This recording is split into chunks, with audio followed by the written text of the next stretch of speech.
महाभारत जरासंध 14वां। इंद्रप्रस्थ में प्रतापी पांडव न्यायपूर्वक प्रजा पालन कर रहे थे। युधिष्ठिर के भाइयों तथा साथियों की इच्छा हुई कि अब राजसूय यज्ञ करके सम्राट पद प्राप्त किया जाए। इस बारे में सलाह करने के लिए युधिष्ठिर ने श्री कृष्ण को संदेश भेजा। जब श्री कृष्ण को मालूम हुआ कि युधिष्ठिर उनसे मिलना चाहते हैं तो तत्काल ही वह द्वारका से चल पड़े और इंद्रप्रस्थ पहुंचे। युधिष्ठिर ने श्री कृष्ण से कहा, मित्रों का कहना है कि मैं राजसूय यज्ञ करके सम्राट पद प्राप्त करूं, परंतु राजसूय यज्ञ तो वही कर सकता है जो सारे संसार के नरेशों का पूज्य हो और उनके द्वारा सम्मानित हो। आप ही इस विषय में मुझे सही सलाह दे सकते हैं। युधिष्ठिर की बात शांति के साथ सुनकर श्री कृष्ण बोले, मगध देश के राजा जरासंध ने सब राजाओं को जीतकर उन्हें अपने अधीन कर रखा है। सभी उसका लोहा मान चुके हैं और उसके नाम से डरते हैं। यहाँ तक कि शिशुपाल जैसे शक्ति संपन्न राजा भी उसकी अधीनता स्वीकार कर चुके हैं और उसकी छत्रछाया में रहना पसंद करते हैं। अतः जरासंध के रहते हुए और कौन सम्राट पद प्राप्त कर सकता है। जब महाराजा उग्रसेन का नासमझ बेटा कंस जरासंध की बेटी से ब्याह करके उसका साथी बन गया था, तब मैंने और मेरे बंधुओं ने जरासंध के विरुद्ध युद्ध किया था। 3 बरस तक हम उसकी सेनाओं के साथ लड़ते रहे, पर आखिरकार हार गए। हमें मथुरा छोड़कर दूर पश्चिम द्वारका में जाकर नगर और दुर्ग बनाकर रहना पड़ा। आपके साम्राज्याधीश होने में दुर्योधन और कर्ण को आपत्ति न भी हो, फिर भी जरासंध से इसकी आशा रखना बेकार है। बगैर युद्ध के जरासंध इस बात को नहीं मान सकता है। जरासंध ने आज तक पराजय का नाम तक नहीं जाना है। ऐसे अजय पराक्रमी राजा जरासंध के जीते जी आप राजसूय यज्ञ नहीं कर सकेंगे। उसने जो राजे महाराजे बंदीगृह में डाल रखे हैं, किसी न किसी उपाय से पहले उन्हें छुड़ाना होगा। जब ये हो जाएगा तभी राजसूय करना आपके लिए साध्य होगा। श्री कृष्ण की ये बातें सुनकर शांति प्रिय राजा युधिष्ठिर बोले, आपका कहना बिल्कुल सही है। इस विशाल संसार में कितने ही राजाओं के लिए जगह है, कितने ही नरेश अपने अपने राज्य का शासन करते हुए इसमें संतुष्ट रह सकते हैं। आकांक्षा वह आग है जो कभी बुझती नहीं है। आकांक्षा यानी इच्छा है। इसीलिए मेरी भलाई इसी में दिखती है कि साम्राज्याधीश बनने का विचार छोड़ दूं और जो है उसी को लेकर संतुष्ट रहूं।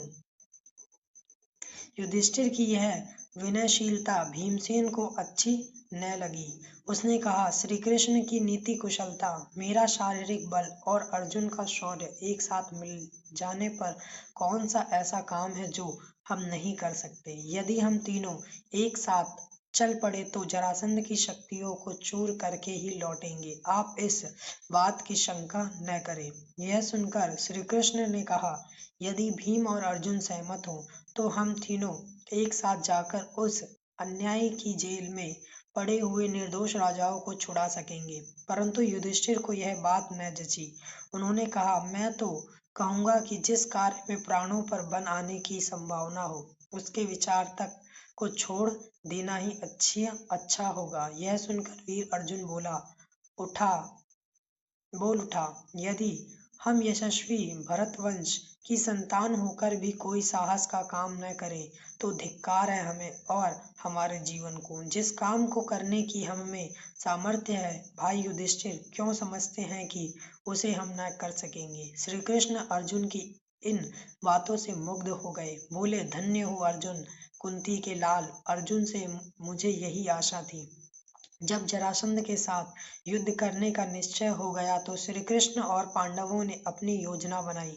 श्री कृष्ण, भीमसेन और अर्जुन ने वल्कल पहन लिए, हाथ में कुशल ले ली और वर्ती लोगों का सा वेश धारण करके मगध देश के लिए रवाना हो गए। राह में सुंदर नगरों तथा गांवों को पार करते हुए वे तीनों जरासंध की राजधानी में पहुंचे। जरासंध ने कुलीन अतिथि समझकर उनका बड़े आदर के साथ स्वागत किया। जरासंध के स्वागत का भीम और अर्जुन ने कोई जवाब नहीं दिया। वे दोनों मौन रहे। इस पर श्री कृष्ण बोले, मेरे दोनों साथियों ने मौन व्रत लिया हुआ है, इस कारण अभी नहीं बोलेंगे। आधी रात के बाद व्रत खुलने पर बातचीत करेंगे। जरासंध ने इस बात पर विश्वास कर लिया और तीनों मेहमानों को यज्ञशाला में ठहराकर महल में चला गया। कोई भी ब्राह्मण अतिथि जरासंध के यहाँ आता तो उनकी इच्छा तथा सुविधा के अनुसार बातें करना व उनका सत्कार करना जरासंध का नियम था। इसके अनुसार आधी रात के बाद जरासंध अतिथियों से मिलने गया, लेकिन अतिथियों के रंग ढंग देखकर मगध नरेश के मन में कुछ शंका हुई। राजा जरासंध ने कड़क कर पूछा, सच सच बताओ, तुम लोग कौन हो? ब्राह्मण तो नहीं दिखाई देते। इस पर तीनों ने सही हाल बता दिया और कहा, हम तुम्हारे शत्रु हैं, तुमसे अभी द्वंद्व युद्ध करना चाहते हैं। हम तीनों में से किसी एक से, जिससे तुम्हारी इच्छा हो, लड़ सकते हो। हम सभी इसके लिए तैयार हैं। तभी भीमसेन और जरासंध में कुश्ती शुरू हो गई। दोनों वीर एक दूसरे को पकड़ते, मारते और उठाते हुए लड़ने लगे। इस प्रकार पल भर भी विश्राम किए बगैर वे 13 दिन और 13 रात लगातार लड़ते रहे। 14वें दिन जरासंध थककर जरा देर को रुक गया, पर ठीक मौका देखकर श्री कृष्ण ने भीम को इशारे से समझाया और भीमसेन ने फौरन जरासंध को उठाकर चारों ओर घुमाया और उसे जमीन पर जोर से पटक दिया। इस प्रकार अजय जरासंध का अंत हो गया। श्री कृष्ण और दोनों पांडवों ने उन सब राजाओं को छुड़ा लिया जिनको जरासंध ने बंदी गृह में डाल रखा था, और जरासंध के पुत्र सहदेव को मगध की राजगद्दी पर बैठाकर इंद्रप्रस्थ लौट आए। इसके बाद पांडवों ने विजय यात्रा की और सारे देश को महाराज युधिष्ठिर की अधीनता में ले आए। जरासंध के वध के बाद पांडवों ने राजसूय यज्ञ किया। इसमें समस्त भारत के राजा आए हुए थे। जब अभ्यागंत नरेशों का आदर सत्कार करने की बारी आई तो प्रश्न उठा कि अग्र पूजा किसकी हो। सम्राट युधिष्ठिर ने इस बारे में पितामह भीष्म से सलाह ली। वृद्ध भीष्म ने कहा कि द्वारकाधीश श्री कृष्ण की पूजा पहले की जाए। युधिष्ठिर को भी यह बात पसंद आई। उन्होंने सहदेव को आज्ञा दी कि वह श्री कृष्ण का पूजन करें। सहदेव ने विधिवत श्री कृष्ण की पूजा की। वासुदेव का इस प्रकार गौरवान्वित होना छेदी नरेश शिशुपाल को अच्छा नहीं लगा। वह एकाएक उठ खड़ा हुआ और ठहाका मारकर हंस पड़ा।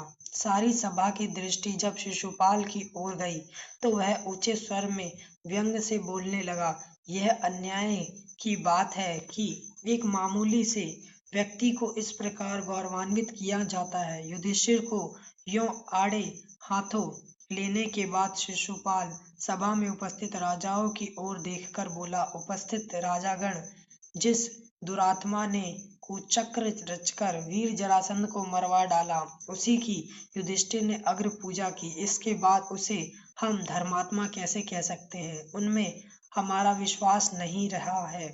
इस तरह शब्द बाणों की बौछार कर चूकने के बाद शिशुपाल दूसरे कुछ राजाओं को साथ लेकर सभा से निकल गया। राजाधिराज युधिष्ठिर नाराज हुए, राजाओं के पीछे दौड़े गए और अनुनय विनय करके उन्हें समझाने लगे। युधिष्ठिर के बहुत समझाने पर भी शिशुपाल नहीं माना।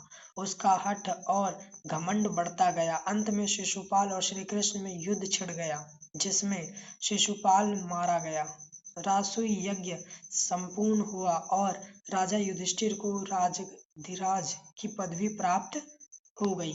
समाप्त। कुछ प्रश्न। पहला, युधिष्ठिर ने राजसूय यज्ञ करने से पूर्व किससे सलाह की? श्री कृष्ण ने युधिष्ठिर को क्या सलाह दी? भीम के क्या विचार थे? मगध नरेश की ओर कौन निकल पड़े? जरासंध का युद्ध किसके साथ हुआ? मगध का राजा किसे बनाया गया? रासुई यज्ञ में किसकी पूजा की गई? शिशुपाल की मृत्यु कैसे हुई?